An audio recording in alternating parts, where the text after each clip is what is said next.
ഒരിക്കൽ ശ്രേതായുഗത്തിൽ കുംഭകർണന്റെ ഭാര്യ ഒരു പുത്രന് ജന്മം നൽകി.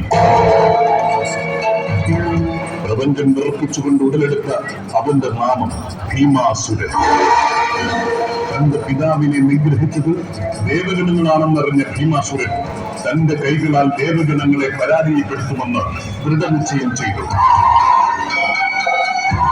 ബ്രഹ്മാവിൽ നിന്നും വരഫലം നേടിയ ഭീമാസുരൻ യുദ്ധത്തിൽ ദേവഗണങ്ങളെ പരാജയപ്പെടുത്തുകയും ആ അഹങ്കാരഭാവത്താൽ ഭൂമിയിലെ ജീവജാലങ്ങളെയും മറ്റും ആക്രമിക്കുകയും ചെയ്തു.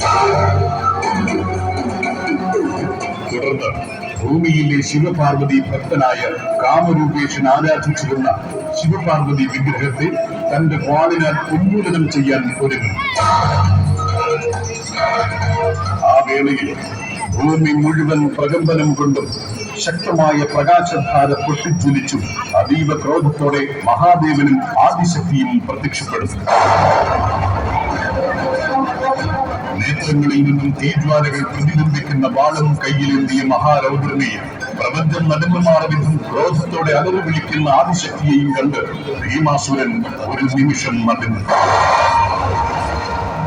തുടർന്ന് യുദ്ധത്തിനൊരുങ്ങിയ ഭീമാസുരൻ ക്രോധിതനായ രൗദ്രരുദ്രന്റെ വാളിനാൽ വധിക്കപ്പെടുകയും ചെയ്യും.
Shiva